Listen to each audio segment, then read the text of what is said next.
206. Greetings once again, dear listeners. It is I, Lady Whistledown, and before we get into today's review, I would like to extend my deepest condolences for the delay between episodes. Unfortunately, the Baron had some business matters to attend to in Wales and is only just returning home from his voyage. But it is time now that you join us as the Baron, myself, and the Viscount are now enjoying a most relishing offering of licorice and tea as we muse and chatter over the salacious ending of London's most recent courting season. How much did you get paid, Armand? How much you get paid for that? I didn't know you actually starred in that show. That's great. I feel like my first one was better. All groovy. All right. Yo. Good late evening to all of our listeners and my fellow co-hosts today. Here we are on the last couple days or so. First month of 2021. Moving forward into the future with both uncertainty and hope all together. So tonight, the 206 finds ourselves exploring another array of episodes of a hit series, Bridgerton, which, for those who don't know, is a romantic TV drama set in 19th century high social class London that follows a handful of characters centering around a family called the Bridgertons. Lots of love, lots of scandals, gossip, balls, dowries, marriages, much, much more. So the 206 encourages our listeners to check it out for sure. So, your boy, the Dark Knight, Big Tim, would like to begin this episode. Well, you're Baron of Deep for this episode, but or AKA Baron of Deep, Lord Baron of the Deep. All right. It's really, let me tell you guys something.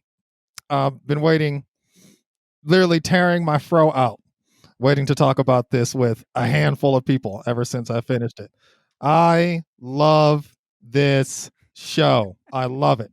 Would have never thought I'd fallen in love with the series, themed, in that Victorian age type setting. But I absolutely loved it. No shame. I probably watched it 3, 4, 5 times now, all the way through. Possibly more if you want to count how many times I rewinded the scenes. It is great. Hey, go ahead. I always tell people, if you ain't rewind, you ain't like it. Yeah. Well, I think I'll begin with my 2 favorite characters, Daphne and Simon.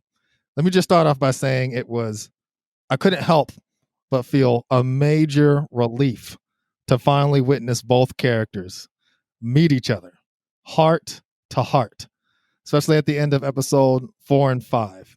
4 being the scene where they share a kiss in the courtyard for the first time, and episode 5 where they clarify to each other how each other really, really feels for one another. And then, of course, it ends in them making love.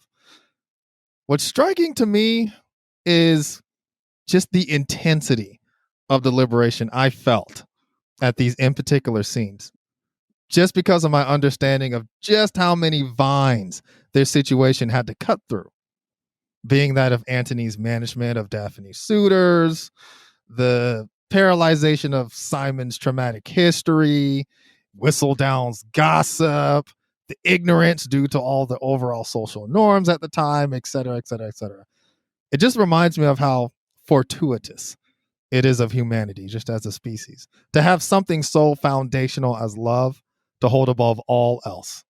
To be able to say that, yeah, even though my life isn't anywhere close to what we need, wish, or desire it to be, I still have this love for you. And I have to say, out of all the characters in the show, I was definitely caught up in the storm, in the clouds that was Daphne and Simon's character. What do you guys think about Daphne and Simon?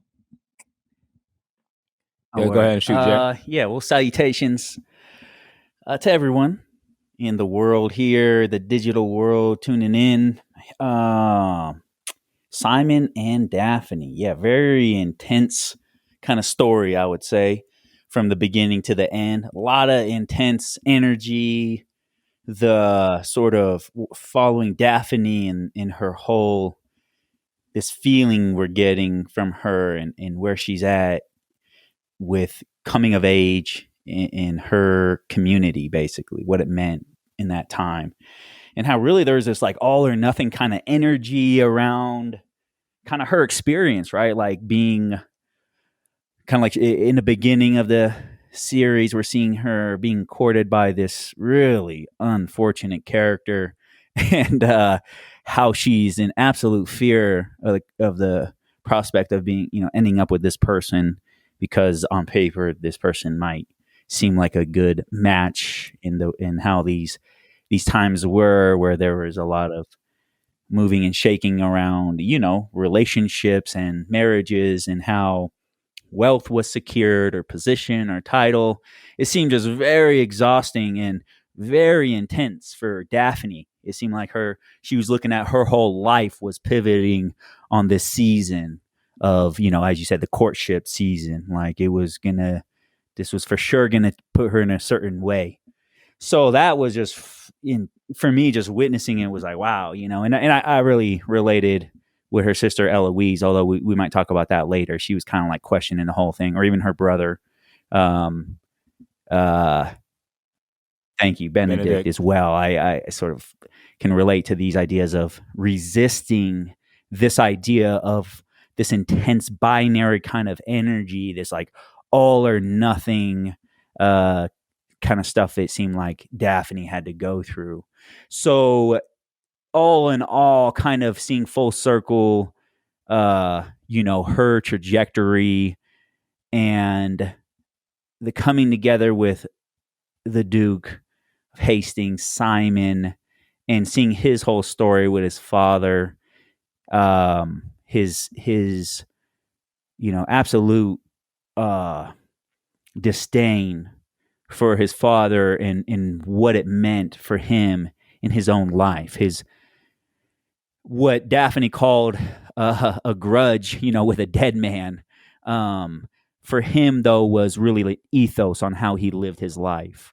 And so we saw these two characters come full circle together, first as a ploy, but obviously as viewers, we knew it was inevitable that these two were going to have to, they had the show wanted us to watch them and their unfoldment. So I do appreciate, like you're saying, Tim, how it highlighted, it showed the messiness of life, it was showing this era. It was so messy, man. I mean, think about every episode is just like, dude, like so over the top. And they're trying to figure it out, from this idea of what is it, soiling the purity of one of these women, whatever the terminology was. It was so intense, like it's so it seemed very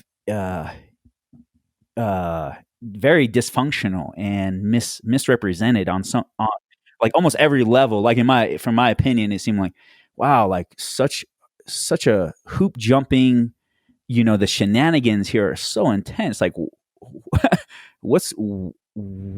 how can you trust that process? So the idea that love is part of the process, I think, how else could you trust it? You're doing it purely on a business relationship at that point. So the fact that they're trying to show like the emergence of love, the possibility that love can grow, the difficulties people face from coming of age, the doing what is being mature, perhaps doing what's necessary for the greater good of a group or a family, a community, putting ourselves out there like that. So I think just within Daphne and Simon, these two characters, we saw all that and more. And I also feel like it will be curious to see kind of like what will be if they continue to evolve these characters in perhaps future seasons. What will be the dynamics between these two characters in particular? Like, this is where a show would be, or a movie says they lived happily ever after. So, I can't imagine that this show would be Right. have such an ending. So I'm very curious to find out, what, because the show used the emotional impact of what was going on to really, I think, try to influence the viewer to feel a certain way about these two characters coming together. So it's going to be interesting to see how they try, again, not to go too much into what the writers are thinking, but they're going to try to maintain a grip on the audience, and they're going to try to maintain a grip on the emotional connection we have with some of these characters. So it's always interesting to me from that standpoint to see what's relevant and how they try to share some specific detail or unfoldment and learning, growth, these characters, where they'll go. So it's very interesting to think about it just from a sociological perspective, and how we move in the world today. Even notions of contemporary dating and all kinds of things can be gleaned upon through this, foundationally through some of the concepts in this show. So anyway, there's more that can be said on that, but I'll pass it over to the Duke of Aces to give a little maybe overview on Daphne and Simon. No doubt. Appreciate it, bro. Yeah, for me, I had my sentiments have dissolved a little bit because it has been a while since we wrapped up the show, and I didn't watch it as many times as the Baron of Deep, aka Big Tim, did. But for me, there's a few things that stick out and are very interesting for me. I would say first, between Daphne and Simon, I think both of their the narrative of both of their character story is interesting.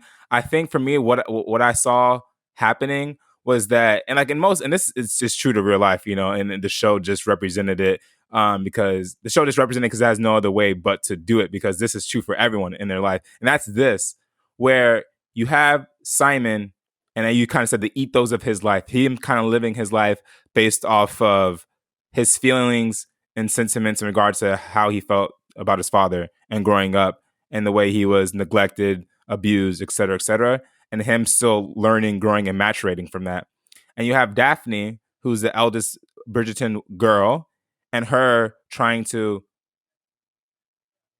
do what she as an eldest daughter is supposed to do according to the role of woman in society at the time, and her trying to lead by example for her sisters and come into her own by essentially marrying and finding a husband. And so they're both primarily focused in the beginning of the show and throughout the show on accomplishing that goal. But obviously, as they continue to fall for each other, it's like, at what point are we going to have that where their parallel narratives, so like their parallel narratives, are they going to merge? And the attracting force that's going to allow those parallel narratives to merge is love, the feelings that they have for each other. And you can see that, Daphne's like, okay, the way I can basically do my role as the eldest daughter and marry and secure my place in society is I'm going to do it my way, which is not doing it the traditional, you just marry for status, but I'm going to do it my way. And that's marrying for love. And so I need my narrative to now merge with the Duke's narrative. And the Duke, pretty much his whole life, I mean, he didn't really have much direction in life other than to live by the oath that he gave to his father on the deathbed, which is, you're not getting any, like, the family name dies with me. I'm not siring a child, right? So that's pretty much, that is like if you can say one thing that he's like living his life for, is to make sure he doesn't do that. Outside of that, he didn't have too much direction. And that's why you can clearly see why he fell in love with Daphne, because he found a purpose other than, I don't want to call it a shallow purpose, but to me, if you're doing something out of vengeance, it's not profound than doing something that's more organic, which is pretty much, I think love is a more organic and a stronger force than doing something out of vengeance, although vengeance can be a very strong one. So you see that pretty much the whole story is like, because it was pretty clear that obviously Daphne was ready for her narrative to merge with Simon's before he was. And we obviously understand why he was hesitant to do that. And you see kind of one scene. You remember there's one scene, it's pretty sure, I don't know what episodes. It's either in 4, 5, 6, 7, or 8. When she's like, this it's why after some intimate scene or before an intimate scene, basically they're talking to each other and she's looking in his eyes and she's like, why won't you unfold yourself to me? And, it's basically, she can clearly see that Simon truly does have feelings for her, but he's resisting them, and she finds out later. And when she realizes the gravity of the situation, when she finds the letters that he wrote to his father, and she truly now does understand like why Simon holds this grudge. But before that, like, she didn't really get it. She's like, I don't understand. Like, why is he resisting his feelings for me so much? Like, her intuition clearly told her that this guy feels something. But again, her eyes were telling her very clearly he's also resisting it. So it's like, finally, I think, the whole climax of the show is when Simon unfolds himself to her and he chooses to love her as opposed to the grudge with his father. Even though the way that it got there, and we can talk about it later, is kind of like, it wasn't like he fully made the choice on his own 100%. It was more a byproduct of like, the scene where Daphne kind of, doesn't allow him to prevent himself from siring a child. If we all follow my drift there. And then it's kind of like, well, if you have a kid, I think that kind of like expedites the process of him giving into his emotions for her. So I think, I was happy as Tim was when they finally like were able to be together. And one thing I particularly liked, and now this is just me getting to a scene that I liked because I like symbolically what it represented. When he came in, I think this is last episode, when he's like, I don't know how to be the man you want me to be, or I don't know how to like basically do this. And I like that. I like when, and whether it's a guy or a girl, they're being vulnerable and they're like, clearly they love someone and they want to be there for someone and they want to have a relationship with them, but they're saying like, I don't necessarily know how to do this. Can you teach me? So I like that particular scene because it showed a lot of vulnerability from Simon, which he didn't truly allow him to be vulnerable with her for most of the series. So yeah, those are some of my general thoughts on what was happening. Yeah, that was one of my favorite scenes too. That and the scene before they had sex, and also where they had to, excuse me, demonstrate before the queen that That's they my favorite scene. That's want to when marry Simon each other. says That was intense. Simon's soliloquy, whatever. Like that was his confession. I love that scene because to me it was done pretty well. As a poet and a writer, like I liked how he did that, and I think that's when Daphne truly knew that he liked him. That he liked her, because she was kind of surprised. I don't think she was necessarily surprised by his emotion and his clear devotion towards her. I think she was surprised that he did it. I think she was more surprised by that. But yeah, that was my favorite scene of the show. Yeah, it was pretty intense scenes. Yeah, it's I think it's crazy with those two throughout the show. Excuse me, leading up to the part just before they have sex. It's crazy how many times through the show it should have been obvious between the two, that they liked each other. Before they had sex, she told him, this past week, if you would have looked at me for more than 2 seconds, you would have understood, there would have been no doubt, how much I care about you. And it really reminded me just how convoluted, how blind we all can be when we're desperate, hurt, just emotionally unstable. Even when the signs are directly right in front of us, Good point. we just blow past it like, it's like it wasn't even there. So one thing about those two is that it's as if like, well, first of all, I think it reminded me of my personal journeys, which is why I got so caught up in their character development,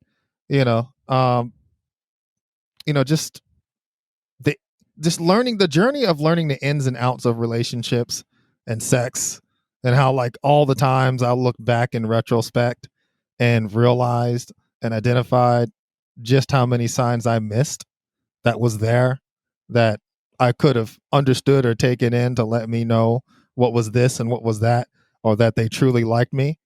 It's crazy. The Duke had this ball of disgust, contempt, pain and fear so deep, that was born of his father's cruelty. So I can focus on. And Daphne's, veal, that's very sheltering life, was so vast that truly, like, much of the pathways that could have led to them both, to each other's, was just, you know, unattainable. So it was, I think that added to the relief of when they finally, had those moments where they could confirm without a doubt the love between each other and actually move on in later episodes, to other issues like, the childbearing issue. It's pretty interesting. Let me ask a question. Switching gears a little bit here, just because it popped in my mind as we're talking. I'm starting to remember more and more of the final few episodes. So this is unrelated to Daphne and Simon.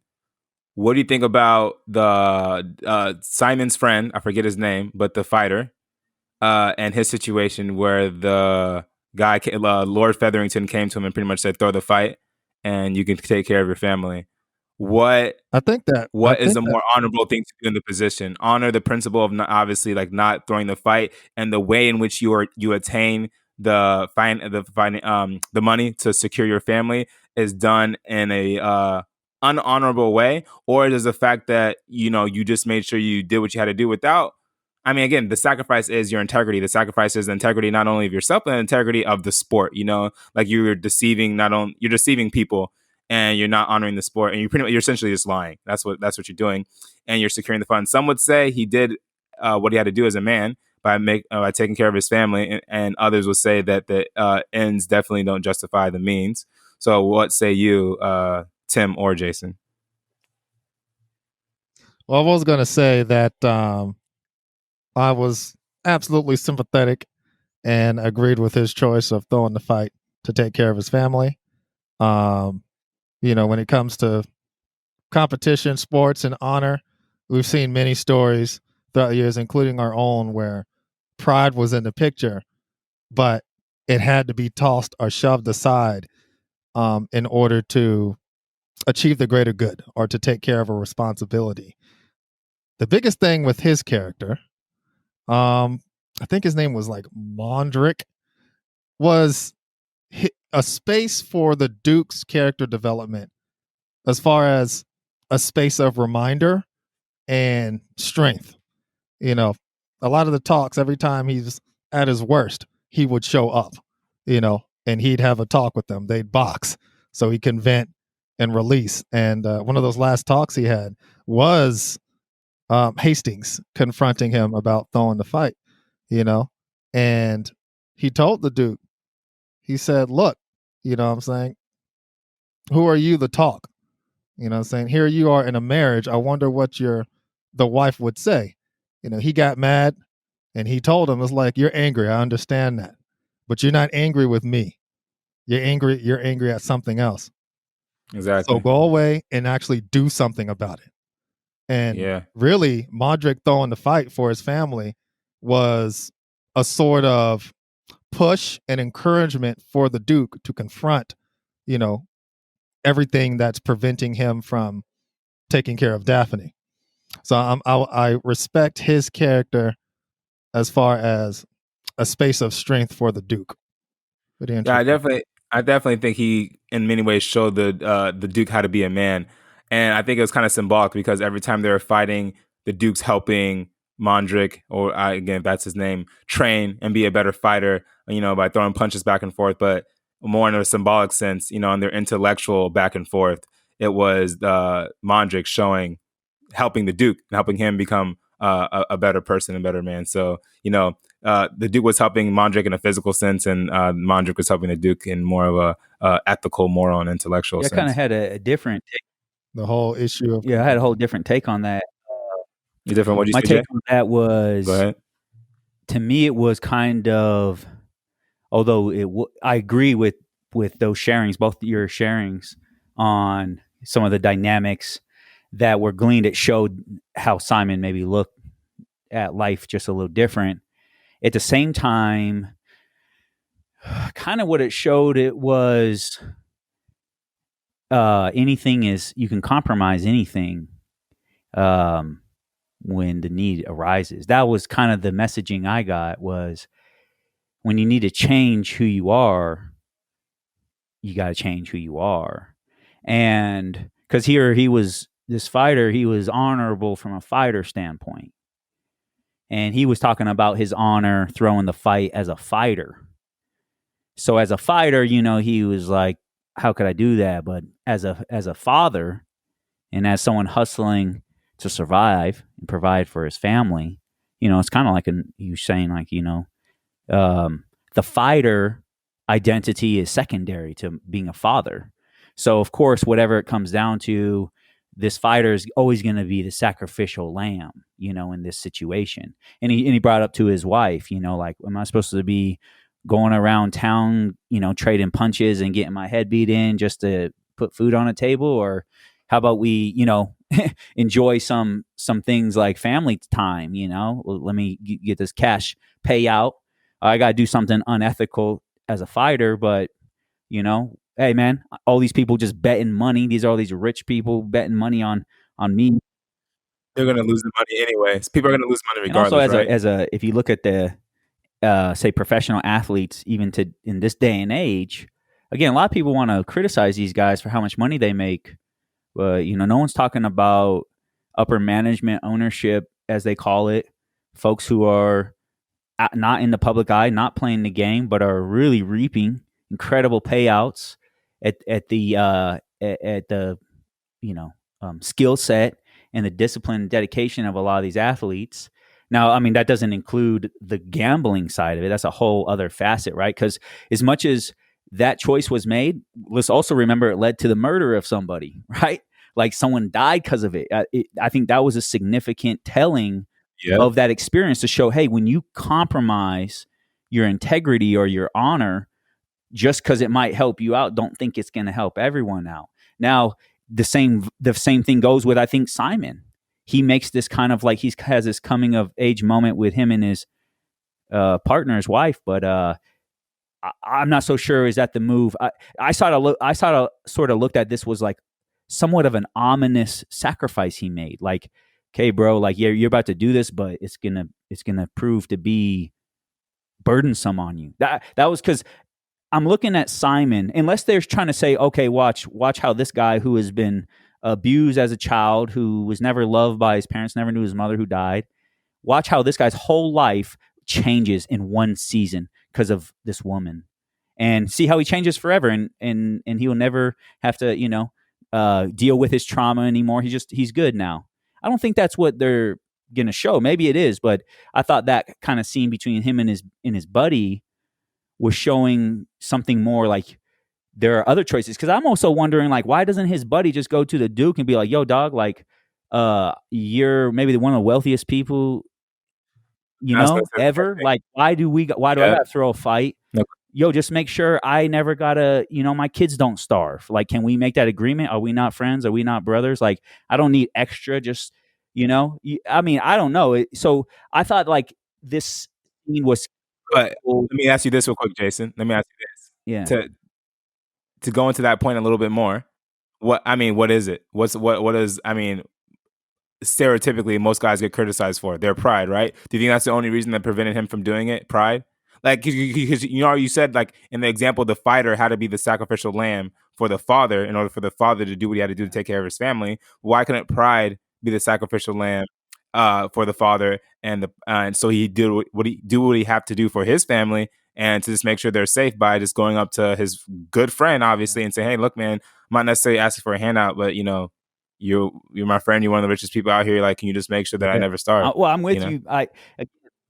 So I'm basically, my question is, do you think it was pride that prevented him from doing it? It could be. I don't know. But if we're gonna, like, my feeling was, if I was gonna make an assumption that this meant that, there's also an assumption that meant this. So I'll also say there's so much nuance, because this whole community to me is just rife with dysfunction. It's so dysfunctional, the whole situation.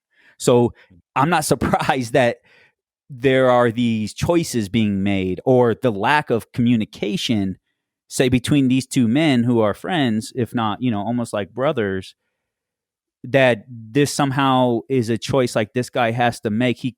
And maybe it's because, he might feel the Duke is way too caught up in his own drama for him to ever pay attention to me. So maybe, it was that. Right. That. Yeah, I was going to mention that, but also we can just say the conformity of the time, the demand that was upon all men, what I'm saying, to be a man, you know what I'm saying, contributed to whatever percentage of pride, you know, the Duke and the Duke's friend was carrying as well. It's also interesting to think that it makes me wonder about what repercussions will come. I mean, because they killed Featherington, right, Mr. Featherington, because of it. So I mean, it's like, is it now? It's over. Okay, well, you know, that's good. We're good. Or I mean, dude, this guy threw a fight. Like, what does that mean for him? Like, are people not coming for him, or you like? Yeah. There's no conversation. It's like over all of a sudden. Like, how is it that Featherington? Naturally, I think that's what's going to happen. Yeah. So I don't know. I as much as it seems like is a good choice, I think again, if all things being equal, based on how this show to me goes, like, right, this show yo-yos our emotion. It brings us high, it takes us low. You think this, you think that, and so I feel like they're not going to stop doing that. They're going to continue to kind of create this narrative because it draws us in. Remember, that's exactly what we're saying. There's an attraction. What's going to happen? We were very curious. We connect with these characters for some reason in different ways. So it's natural that we will continue to watch. So, you know, it might be, you know, again, we're not going to talk about the holes in the plot line and all this kind of stuff, but in reality, it will be curious to find out, you know, how we're being fed the story. And that goes back to, and maybe I'm going to jump into something, but we don't have to yet, which is this character Whistledown. She's manipulating the whole show, right? And so it's kind of like letting us in on this thing, like, oh yeah, this whole thing is really is being orchestrated, right? So that to me is like a tongue in cheek. It's like a Deadpool moment. It's like crossing the fifth wall. They're letting you know we are in on this whole little game. We're chewing it up, you know. We're loving this thing. So anyway, Whistledown. I don't know. Are we still talking about that particular exchange about throwing the fight and what it meant for Simon too, or I mean, as you mentioned, we're just yo-yoing around, dog. So we can transition into who Whistledown is. I mean, speaking of something else you said, you know, making us think this versus making us think that. They made us think that Whistledown was Madam whatever the dress lady's name is. I'm not gonna. I don't remember her name. No. Her name's not. What is it? Yeah. Those were among the suspects, you know. No. They made us think it was Guinevere. Yeah, whatever the dressmaker's name is. When Eloise goes in and they have that conversation, the TV show is definitely trying to make us think that we're having a conversation between Eloise and Whistledown, you know? Which makes me think, because now that we know Whistledown is Penelope, and I'll tell you how I feel about that, because maybe someone else who's listening to this episode can reach out to me and let me know, or just say in the comment section, whatever. Did I call, or maybe you guys remember, didn't I call it? Didn't I say in the first Bridgerton review episode that I think it's Penelope? We didn't really. I don't know. I can't remember. Maybe I'll go back and listen to it and confirm it myself. We didn't release that episode. The audio was bad, so I don't know. We have. No. Oh yeah, but maybe I didn't. Well, maybe the one that we did release. I think it might have been that one that I mentioned it. Point is, whatever. Whether I did or didn't, I think it's interesting about the way they had to maybe show Penelope's development character development in order to throw us off the scent of her being Lady Whistledown. Because to me, I thought that she was Lady Whistledown pretty early on, and I think the way that they showed her, I don't want to say immaturity, but her emotional volatility in regard to what was happening with Colin and what's the girl's name, Maria, the farm, yeah. Between their relationship, I think throws you off the scent of her being Lady Whistledown. Because in my mind, you think of Lady Whistledown as someone who's older, well composed, and pretty much like almost aloof from everything occurring within the society. And she's just here to observe and tell, basically, you know, everyone what's going on, and she's not necessarily caught up in any of it. So like when you see things that are happening in Penelope, you don't think that this, how old is she? 13, 14. I mean, she looked, I don't know how old, if they let us know how old she is, but obviously she's very young.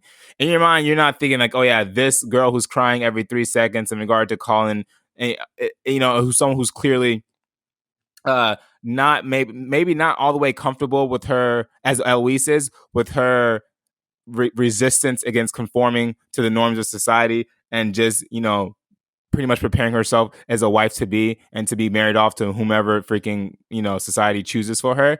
Like, obviously you can see that she rejects this notion as much as Eloise does, but maybe she doesn't quite have the emotional maturity that Eloise does, or maybe she is just doesn't lack an emotional maturity, but she just also has a stronger desire to be in love and to marry for love, whereas Eloise might not have that desire, or she's better able at resisting it. Either way, the point is that I think that when you saw everything that was happening with her and Colin, to me, I think the show was trying to throw you off the scent that is even with her own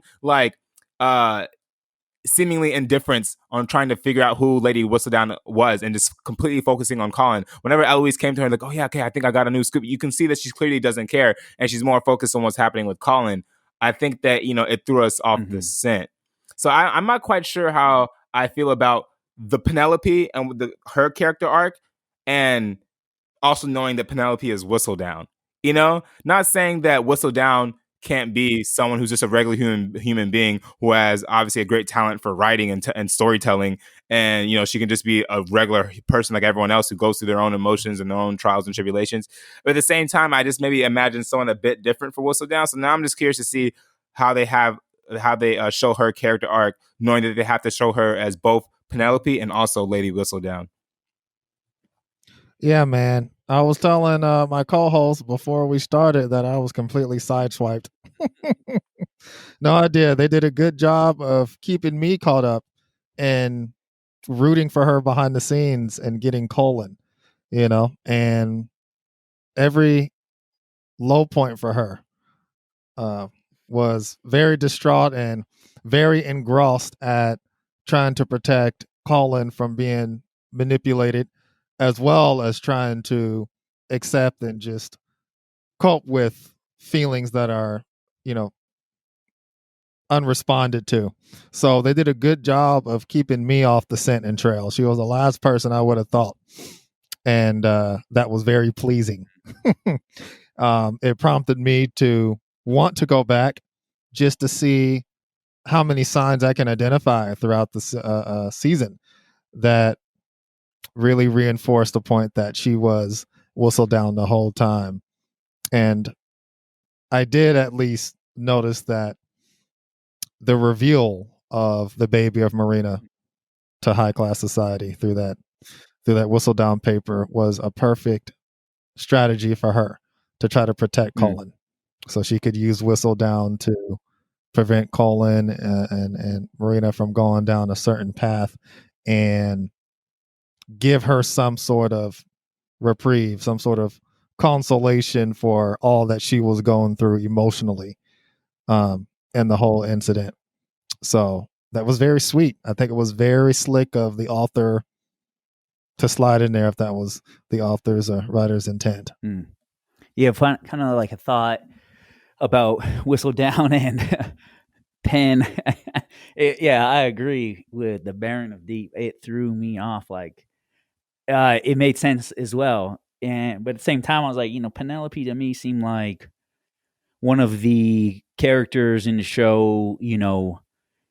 She's gonna have uphill a life in this society, right? Like these mistreatments, these kind of like judgments she gets. She feels like she's kind of a wallflower energy, hence her ability to write all the gossip. Two major things was when, once the news broke about Marina being pregnant, and that was definitely one sign. And then the fact that the Pendleton, what's the name again? Featheringtons. They weren't Featherington. They weren't invited to like one of the parties where there was no. And the Queen made a comment like, "Oh, Whistledown didn't even write about this ball," because clearly it was Penelope and she wasn't there because she wasn't invited because she was at Featherington, or she was asked to leave, right? So like those were kind of like some indications I saw, like, oh, I did a pretty good job of kind of like working that in. For sure, the dressmaker, or I don't know, again, the seamstress, however the word would be. Call her Guinevere. I think she had two names in which she was addressed by. She had like a business name, but then her personal name was Guinevere that she shared with Benedict during that orgy scene. And with her in particular, like it was, they're trying to really sell her. So I was like, yeah, probably not her. Just on the basis of like they used it for too many episodes for it to be true. You knew it had to be a twist. I didn't think they could tell us. Honestly, exactly. I thought they would overt showing us. So I still wonder if Penelope really is. I don't know if that's like, again, the writers could just be like, yeah, psych, you thought, you know, and Psych. Okie doke. that thought on Penelope as Whistledown. It's fair enough. I'll tell you what. Can I add some stuff? Oh, sorry. Something you said before you continue, Jason, that made me think. Go first. I was going to make sure Jason was going to jump to another character. Were you about to jump to another character? Oh, Jason? No. Don't go ahead. Let's roll with that. We either. Yeah. I just want to make sure before we jumped off Penelope Whistledown, I really wanted to highlight some other things with Penelope. Penelope's character was absolutely, obviously, nutritious for Eloise. You know, her and Eloise are very close, and despite Penelope's up and down roller coaster, what she was going throughout the story, she was a nice space of support as far as getting stuff off her shoulders, kind of like Benedict was in her Eloise's private moments as well. But Penelope was also that same source for Marina, where Marina was expressing herself about her love for George. I think it was the soldier, the baby daddy, and other moments, and her having to deal with her mom and things like that. Penelope sneaking letters, and just being a real backbone of support. But I must say that it was very sweet seeing Penelope aka Whistledown, take in knowledge, outside of her sheltering life via Marina, especially about love between Marina and George. So that was absolutely fascinating. Very apprehensive to see her have those few moments with Colin in which, in a perfect world, she would express her feelings and she was going to let Colin know and stuff. Yeah, very apprehensive, very teasing, that things didn't develop in that way. At times, it seemed that Colin did have feelings for Penelope, especially early on, where that one girl spilled the drink all over her dress, and Colin's like, yo, what's up? No, I asked Penelope to dance. Let me dance with Penelope. And they stole some glances. They had what seemed like intimate interactions here and there and stuff. So I think that's one of that kind of sideswiped me. That kind of stuff. I thought, it would have been a little bit. I thought it was going to be a lot easier for something to happen between them two. It's pretty interesting. But I love Penelope's character. I'll just end it that way.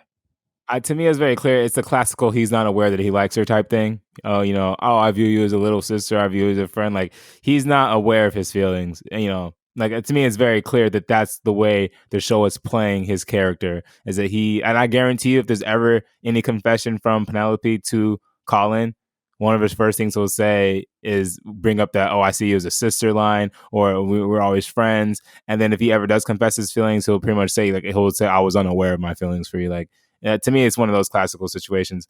But because, I mean, they talk about how young he is. Freaking Penelope's even younger. And again, they don't ever specifically come out and say how old each person is, but I think Penelope's supposed to be younger. One thing I'm interested about, and it's not that juicy, but it just makes me think, it's very clear that that either, to me, the show is indicating that there must be some level of relationship between the dressmaker and Penelope, because the way that Eloise was speaking to the dressmaker when she thought that she was Lady Whistledown, and Lady Whistledown was answering as if she was Lady Whistledown and saying certain things, it seems like that the dressmaker may be aware of who Whistledown is. Otherwise, her responses to Eloise don't altogether make that much sense unless the show was just doing its thing where, like, they're having her play it up because they want us to think that it's her. So I'm curious that if... I kind of thought that was like a defensive statement for her. Oh, no, wait, go ahead, Jason. What did you say? At that certain moment, she was hiding the fact that her Eloise's brother was in the other room, kind of energy. I think it was like, hey, let's get out of here. Exactly. Right. I forgot about that. So she was just playing in character because she didn't. Yeah, that's true. That could be it. In which case, there's a lot of different potential arguments you can make about why this happened or that happened. But I also agree with what you're saying. I like with what you're saying that maybe she does know that it is, Penelope perhaps, and she's boy, and she thought, oh yeah, Eloise, of course you must know, you're best friends with Penelope. But yeah, our secret's safe. Don't worry, I'm not gonna. Oh yeah, that could be it. Yeah. There's also the story that was hinted through Marina's kind of French suave she had with her when she was denying Miss Featherington, her assistance. And Marina's like something to the extent of, and speaking in French, like, oh, you speak French. I am from France. Something. And I was like, oh, damn. She had several reasons to kind of like just be cautious in her interactions with people, for sure. To me, Marina. Hey, one thing. So switching gears. I'll go ahead, Jay. Go ahead. Yeah, go ahead. If we're going to switch gears, I was going to mention a few words on Marina specifically as a character, but maybe you go ahead. No, do your thing. No, you can do it, and then we can switch. So kind of just briefly, Marina deserves some. We got to talk about Marina, right? Like, so some part of me saw something about Penelope. She went from this like kind of sweet, innocent character. Like, I felt like her art got a little dark, like, because not only about her, kind of like what she's like playing on the emotional strings of her whole community, right? She's like dictating a lot. She clearly knows it. And then also that here she was willing to sabotage her family from a certain standpoint to call Marina out for the sake of this kind of relationship that she hopes to have probably with Colin someday. But I was just like, damn, that was a really intense call on her behalf as acting as an individual, like what it meant. And consider, I mean, you could argue her father was killed in part due to her secret as being whistled down and her continued manipulation. So that's a kind of interesting development too, of like, here, if she's whistled down, is she getting paid? Why isn't she more on, if she knows all the ins and outs of all the drama in the community, including her parents and her dad's gambling addiction, why is she not also trying to like come to the aid, even if it's through secret? Hey, I'm going to give all my whistle down money through secret donation to my mom or something to pay my dad's debt or something, or right. And so like this was like, to me, Penelope to me, she became very dark character, to me, very suspicious character now as well. So now with Marina was also case in point, was like here it showed she was the soulless and true only friend Marina had. And even still, she was like, yeah, but I'm more important than anybody. So in the end, my friendship to you only knows a certain level. And if it comes down to like what I want and what you need for your survival, it doesn't matter about what you need. It's about what I want. And so she sold out Marina, her family. Fair enough. Like they're all running schemes. I get it. They're going to trick Colin. She might be looking at, hey man, that's just like, I love that guy. And also it's wrong that we're tricking that guy. At the same time, like, man, she knows what it is. She's manipulating, playing all kinds of games. So like, to me, she's the most dangerous character in the show now, to me, out of everybody. Oh, by far. She has the most power. So kind of speaking on that, and then, yeah, go ahead. And to me, go ahead.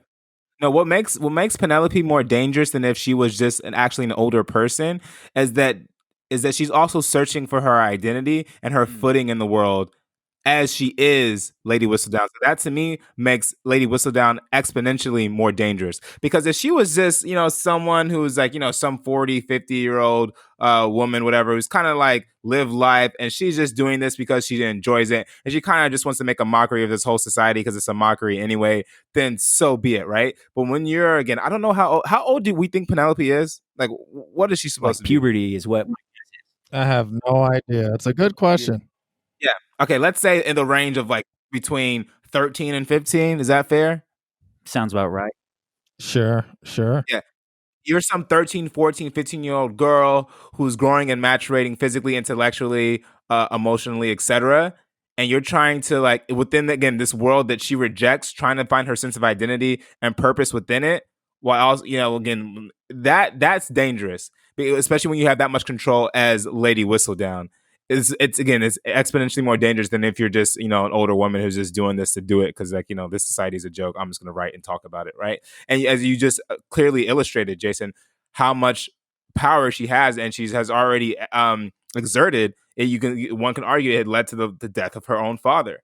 So it's like if she's gonna utilize her position as Lady Whistledown to get what she wants in search of her own identity and footing in this world, then she's the most powerful, And one can easily say that when you're that age, your first thing that the thing you care about first and foremost is securing your identity and your sense of self.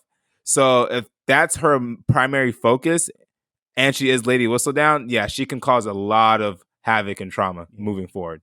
And then so I think her family makes that easier for her too. She didn't really like her family, and her family didn't really treat her kind either.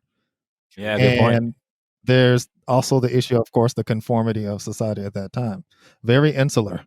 High class societies, activities, daily activities, and arrangements was very insular, which made that gossip paper a lot more influential, if the times were different, who's not to say that gossip paper wasn't worth what it was worth? You know what I'm saying? But Penelope also shows a degree of intellect, large degree of intellect, considering that in the beginning, she was encouraging through the gossip that Colin and Marina get together, even though she has feelings for Colin. Remember that? And it makes everything really interesting. Yeah, good point. Because it's like, why would she do that? It's like, does she ever have to sit there and reconcile at any given time? Does she need to be more Lady Whistledown and less Penelope, or more Penelope and less Lady Whistledown? Because one could say, yeah, good as Lady Whistledown. Maybe talk about how Colin and Marina are getting together, but that hurts Penelope. But right now, Whistledown's more important. And then at other times when, Penelope needs to be more important, maybe, she compromises Lady Whistledown to some degree. I think the gossip paper was also her escape from the hardships that she was doing. So I think if there was another opportunity to do something besides the gossip paper that brought her solace, she would do it. And not to mention that she's a good friend of Eloise. In the beginning, she very much supported Eloise's sister, Daphne, calling her the lady. What was it? The water, the diamond in the water, or something. Say, only for like an episode or so later to turn around and kind of create concern and doubt between them. I would say this. I don't think Lady Whistledown is her escape. I think honestly, because I'll say love is her escape, and I'm not trying to get into any cliches, but I'll tell you what Lady Whistledown is for her. Lady Whistledown to her is the middle finger to all of society. It's a middle finger to her family. It's a middle finger to all of society. It's saying, look, you look down on me. You think, oh, I'm this little 12 or 13-year-old Penelope, who's ignorant, who needs to do you guys' bidding, conform. But nah. I'm the one who has power here. You guys see me as Penelope, yet you're ignorant. You don't realize I have power over all of you because I don't know how often the paper comes, but every Friday, everyone has their neck bit down reading the most recent gossip from Lady Whistledown, and I'm the one who's influencing all of your thoughts and emotions and the way this society is running. So F you. So to me, that's what Lady Whistledown is for Penelope. And then love is her actual escape from living in this society that she doesn't want to be a part of in the first place, and she rejects the premises of. And so, yeah, because if you really think about it, think about all the characters, right? Everyone's either embracing or suppressing love. Let's a character we haven't spoke about yet. Anthony. He's suppressing love. He's suppressing his love for Sienna, and he's doing more of the conforming thing. Daphne, what is she doing? Embracing her love for Simon. What is Simon doing? Most of the season, he was suppressing his love for Daphne. What is Benedict doing? He's embracing his love for art and culture and rejecting, again, the idea that he has to conform and do what rich people are supposed to do. Just go down the list. Marina, what was she doing? She was embracing love. She wanted to be in love. She wanted to George to come back and, raise her child with her. And you see at the very end, what does she do? She kind of suppresses love by doing what Lady Featherton suggested and going with her brother because she just needed some level of stability in her life, right? So you can see every character is either just embracing their love or suppressing their love. And pretty much that is the thing that serves as a catalyst for their character arc and trajectory. They're also discovering love too. This is a path of discovery for each character. They've known all their life is what they've been told in their households, restricted to these marriage market, activities for part of the season. Anthony, all of them, they're very much discovering the hard way what love is really about, what it looks like for them in their class, and what it looks like for other people outside of themselves. And I think that's one of the most exciting themes of this television series is that you have this thick layer of conformity, and you're sitting back and you get to enjoy all these characters, through so many different twists and turns. It's like one game of hot and cold. It's like, how hot is this character in this episode gonna get close to the reality of what is going on, even outside of love, in terms of responsibilities, um, all types of stuff. It's absolutely amazing, and exciting how close we're getting. And just the way it ended too. A lot of them, some of them found love, some of them didn't, and that leaves much room to fill in for future seasons, I'd say. Yeah, even adding to that, Yeah, there's a lot of different directions. for sure, take the exact same character arc and just change it. They can write in whatever. That's what also made me wonder if Whistledown was not maybe a choice. Maybe, I don't know, maybe in the books it's always was Penelope, but I mean it seemed like they had enough jumping or had enough, like you said, maybe ambiguity to you couldn't just decide it was one or another. So in like manner, again, they might blow that one up. I don't know if the books are. I hear it's about these were books, so I'm just learning that factor. So I don't know if they're gonna follow those similar stories. So actually, when we say that, and now that I'm looking at this show, really, like I watched this season, my opinion, guys, is that this is a show actually not about love for me. It is a show about gossip. This is a show about this is a show about the ills of society, because dude, I think funny? this is going to be the Game of. Oh, go ahead. Because I agree with you and don't agree at the same time. It might be the Game of Thrones of the romance world, in that Game of Thrones was like constantly blowing up, like character arcs, and people were changing, and it was just like, wow, this whole community is really like, this is the old ages. And I feel like this community we're watching in Bridgerton, I'm like, dude, these guys are so dysfunctional. There's so much unnecessary drama in all their lives. Like, consider the duel about, from Simon and Anthony, because of this like whole notion of like they're gonna die, and Simon's like, yep, I'm gonna die, like I'm not gonna marry this woman because my oath, I'm willing to take a bullet instead.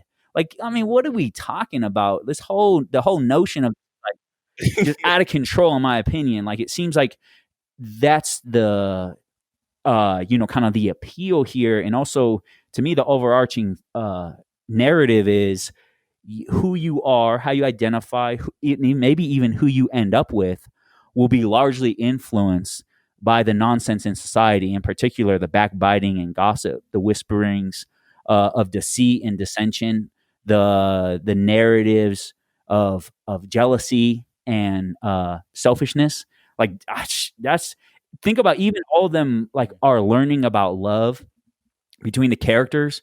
Oh man, so many selfish acts. Like, it's out of this world. Like, everyone's a narcissist to the highest degree. It's wild, but they're all doing it together. So it's kind of like, match made in heaven for everybody. I wouldn't classify that. I wouldn't classify. There's plenty of narcissists throughout the show, but I think the main character. Would you perceive Daphne as a narcissist? Of course. I mean, but again, like it's bred for her to be that. Like, consider all of the dynamics. Yeah. Yeah, she had no choice. In arguably from a standpoint, I mean, I don't know. I'm not a psychologist that's like a social or a disorder, social disorder. Maybe it's a mental illness, narcissism. So I don't want to misspeak. But from the standpoint of selfishness, again, she's young kids, right? We're assuming maybe even if she's 19 or something, it's still like we see she's totally unaware of so much in the world. So it's like, Because of her mom. everyone is like, her mom did her just right. It's going to Well, it's a chain reaction. You know, her mom also grew up in that society. You know, it's just going to pass on. But that argument can be used for everything in life. You know, we're just a result of our parents. Exactly. When do you bear the responsibility of breaking that cycle? right. And You know, Yeah. I think that's what's very. You include all. Oh, go ahead, Jason. Well, I thought that was very compelling about the main character storyline, which was a series of crisis and then like patchworking all this crisis together, and it coming to me, it's like showing like, dude, if you're not really intent upon who you are and what you want, you're gonna be the sort of like manipulated. We're going to allow ourselves to be manipulated by forces out of our control in our lives. Then we might find ourselves making, sort of concessions for things that we shouldn't make concessions for, even if the majority of people think we should, or the audience thinks we should, et cetera, et cetera. Like, to me, a lot of what's going on is a lot of people making choices they don't want to make, and they're being tricked or convinced or forced, or the whole thing is so dysfunctional. That's what I mean, is just like it's a good observation. It's a good observation. You know what? In the last year or 2 years in real space, reality is stranger than fiction. I feel that the things happening in Bridgerton is popcorn compared to what's happening in reality. So, hey, I imagine a lot of people out there watching all of this crazy shows, very drama filled, yes, but unless you keep in touch with a lot of people and you have a lot of social circles of very different types of people, you may be just unaware of just how crazy it is out there, and it's crazy. It is.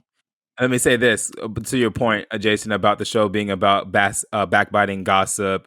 Yeah, and pretty much the show, to me, I agree. It's like ostensibly it's about love and relationships, right? But it's like it's all within the backdrop of this artificial society. And to me, it's like, yeah, the gossip, the backbiting, the how superficial and everything is based off of appearances, nothing substantive.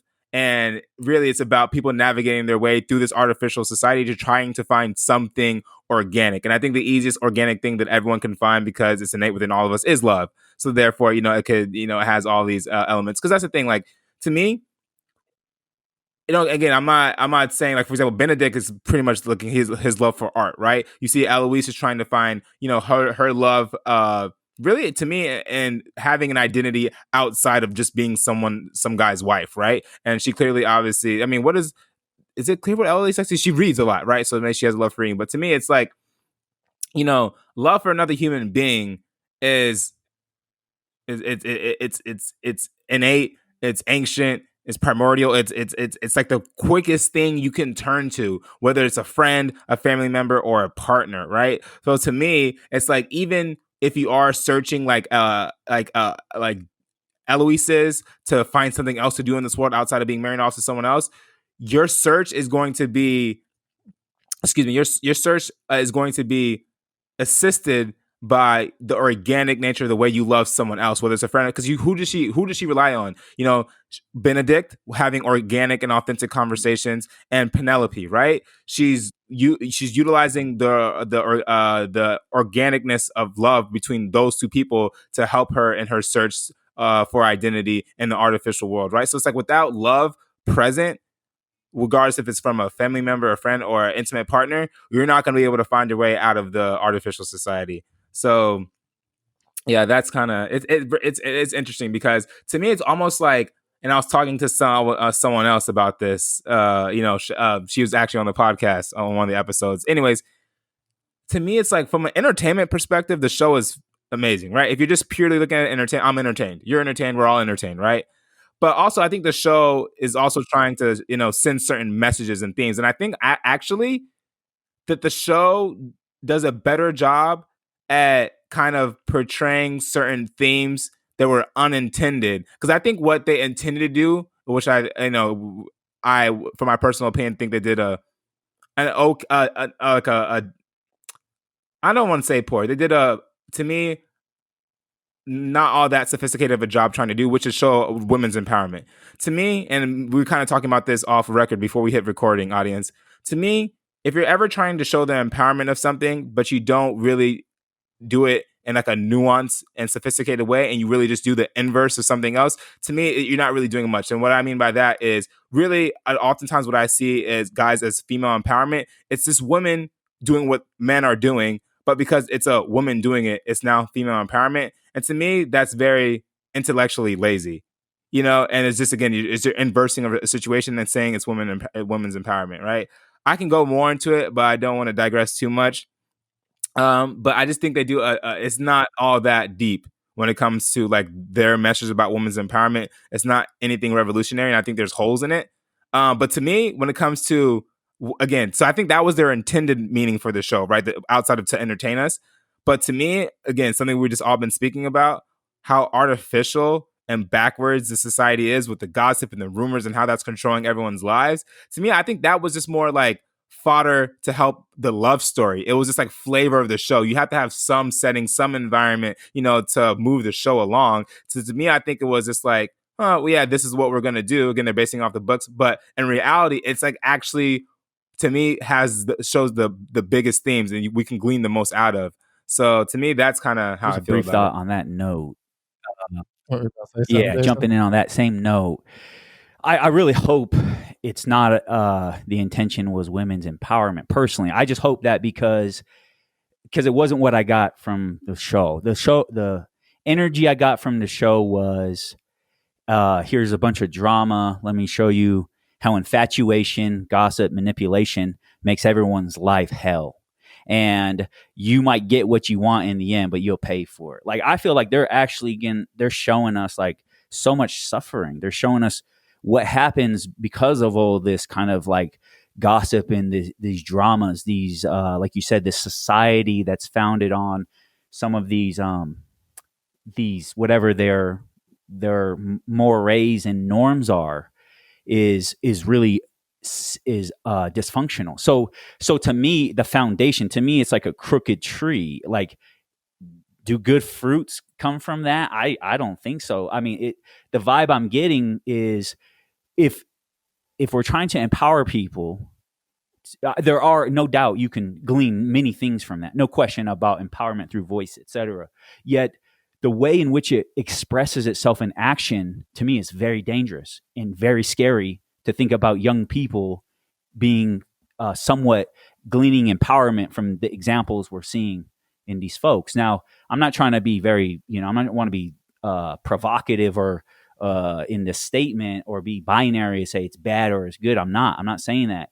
What I'm saying though is to me, the overarching themes are, to me, the dangers of gossip and backbiting. And then the fact that it's going to be difficult for us to trust what comes out of those kinds of relationships.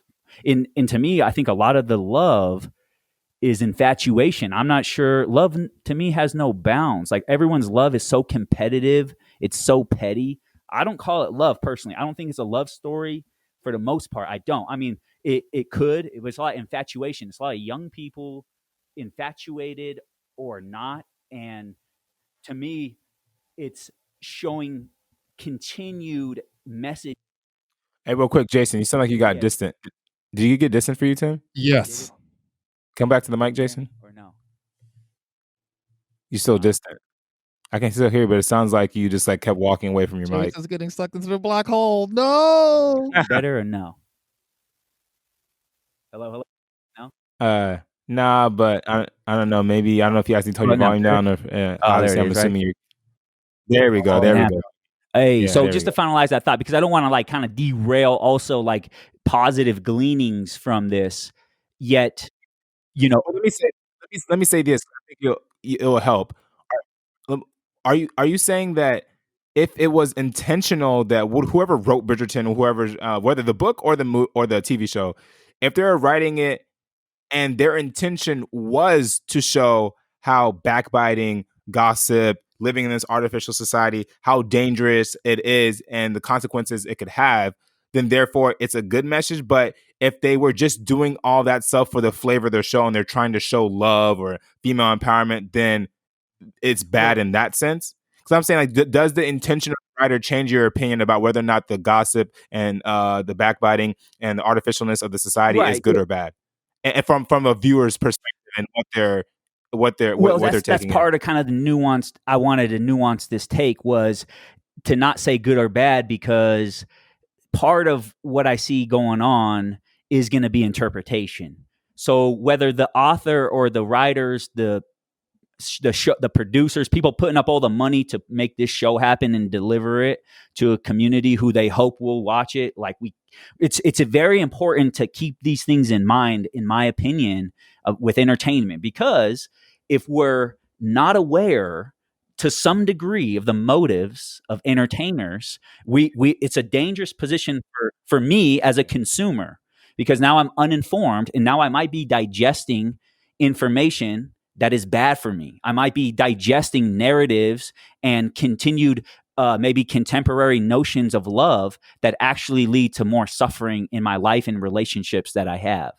And if I'm unaware of those things, then that's up to me. That's my own, ignorance is my own punishment in a way. So if this author or this writer is saying, yeah, let's manipulate the people and get them all caught up, they'll be watching this drama. They're going to feel all in their emotions. They're going to go buy, ice cream and candies and pizzas and eat, and then, buy, retail therapy, and it's they're gonna buy the merchandise that we're selling now too. Like, listen, I don't know about all that. I'm not gonna say bad and good. All I'm gonna say is there's a danger in a certain element of narrative if we take certain really dangerous activities, behaviors, and actions, and we normalize it or we trivialize it for the sake of the story as an overarching theme. That, to me, it's okay and fair enough. You know what? Hey, this is popcorn entertainment. Moving on. How many violent shows have we seen? How much incredible war and terrible things we see for cinema? Like, no one's really talking about it. I'm not saying.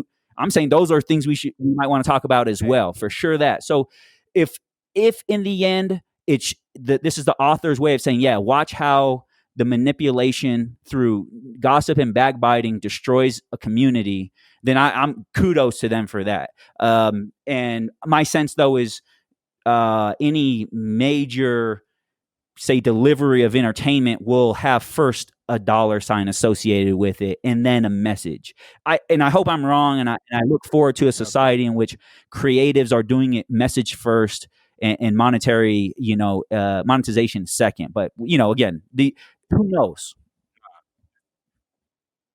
By and large, it's monetization first, especially if you think about it from a corporate perspective. It's monetization first, theme, message, all that other stuff later. Because I'll put it like this: if there's something that would basically be better for business and be better for the dollar sign, but it either lacks a sufficient message or theme, or actually has a negative one, they're still going to do it. But if there's something that actually has a great a message or theme, but it doesn't really make sense dollar wise, much more likely to be scratched. So 100%, I think that when Netflix made this show, it's dollar signs. Like, Right. come on, it's dollar signs. Number one. So yeah, I agree with you, said, and I would go more into it, but I know, and I know that we have plans to do basically episodes about entertainment and the motives of entertainment and messages that are being sent in contemporary media that are harmful, but we may not realize. So I'll save all my thoughts for that episode. So, in regards to the show itself, I want to say that I do hope that they come out with more seasons of Bridgerton. Um, I believe. I know what time. What time do we have here? Probably should be wrapping it up soon, huh? Yee. Maybe at another time we can have another discussion or recording on Bridgerton. Maybe on future episodes. We'll have a guest on. I think we can do one more episode. Basically, pretty much now that we gave our thoughts, we bring a guest on. They tell us their thoughts on some of the things, and we can talk about it. Yeah. Well, we will be able to touch basis on some other characters or scenes in the show. But for the time being, we're gonna wrap things up, gentlemen. Yeah, good for me. Wrap it up. We're wrapping it up. I just want to say, I want to give my condolences to everyone out there suffering a pandemic. Our heart goes out to you for those who passed. I also want to give a hands up and fist towards Dr. Martin Luther King. Celebrate Dr. Martin Luther King Day this month. Without him, we wouldn't be here. And this thing about this show is, if I had to wrap it up in one statement, I really like how the unfortunate conformities that was displayed in the show played a role into making a lot of beautiful things in life that much sweeter. I always tell my friends that if there's one diamond in the rough or some jewel that comes out of a lot of hardships, it's finally discovering something good about somebody or in life after struggling so much. And if you've been away from something good in a while, you had to let time pass and you finally were able to experience it again. It's that much more beautiful since you haven't experienced it in a while. So I really like how just really the conformity, all the rule following, the customs, the etiquette that was followed in the show by these characters made the discovery of each character that much more significant, so much more breathtaking and intense. And really appreciate that. I grew up with a bunch of rules, went to church, and I really feel that a lot of my upbringing contributed to me learning a lot of things about life later in life. And other than the negativity that comes with learning stuff late, it was really something special for me to discover and learn a bunch of beautiful things about life later, relatively speaking, next to my age group and peer groups than sooner. But yes, AAA plus for Bridgerton. And again, AKA The Dark Knight, encourages all to give it a shot. Word. Final thoughts here. Yeah, Viscount missed checking out until either future episodes on Bridgerton, etc., other seasons perhaps, for deeper kind of looks at some of the themes. I'll say, yeah, overall, really kudos to actors for sure, and the beauty of the set, and all the people for sure, where who create these entertainments. Truly, it's quite a production. So well done, no doubt there. And then kind of like thinking about overall, I'm thinking about Bridgerton kind of as a expose on a reminder on why we do 206, which is communication and how important it is, and how much we need to be transparent and clear about things that are important to us and things that influence us in deep ways. We need to be able to speak on it. We need to develop the voice, the power of expression about our trauma and the baggage we carry. And it's no knock against any human. We all have trauma and baggage to some degree. Let's look at it. Let's not pretend it doesn't exist, hide behind the veneer of, puppy love and pretty clothing. Let's really talk people so our relationships can grow from a place of health rather than a place of deceit, mistrust, and clearly some of the unhealthy norms that we see in Bridgerton, which is another theme that we've spoken on, which is just because something's normal doesn't mean it's healthy. And to me, the show is overarching theme about unhealthy norms and how they lead to unhealthy interactions in community. So for me, as a person really walking in the world, I talk to people. I'm not talking to the Daphnes and the Simons. I'm talking to my neighbors and my coworkers and my family members. I'm really trying to get in an authentic way and clear with like our communication. So, so on that note, all you lovers out there are seeking love or in process of relationship, may your communication grow. May your clarity and growth and your transparency with each other grow. May your understanding of love also evolve and find no bounds. And may you share that with all of humanity, because it's not just about our own love that I need this, but we're human beings all suffering in the world, a lot of difficulties going on. Let's not forget about it. Let's also see that a lot of our joys in life can be in community, not just in a one-on-one relationship. That are perhaps our one-on-one relationships also might provide great and beautiful fruits and blessings for a community. So anyway, all those things being said, enjoy your entertainments too. Have fun. Let's try to remain balanced in life as well. See that there's many narratives and different ways to understand things. So blessings out there for everybody, and rocking in the world, man. Keep doing it. Maybe find some times of clear understanding in these COVID times of perhaps just some space together, seeing each other again, having a chance to be in each other's presence. So remembering some of those simple joys in life really take us through some of the darkest times. So with that, I'm just going to say I'm signing out. I'll pass it to the Duke of Aces for the final word. No doubt. Hey, look, you guys both, I mean, I can't add anything to what either one of you said. If I did, I would just be being redundant.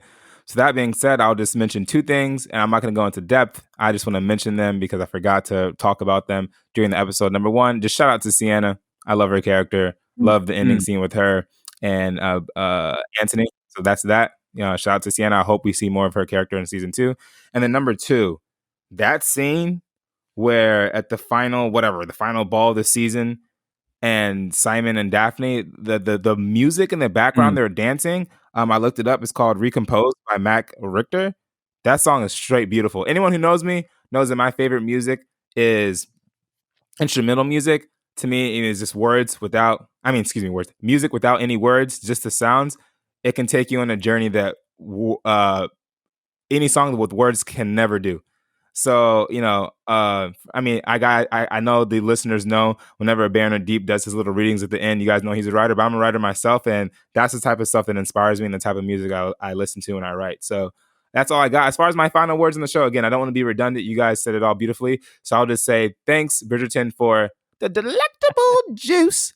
And with that, I'm out. Catch you guys in the flip. We got more content coming from you guys soon. Peace out. Deuces.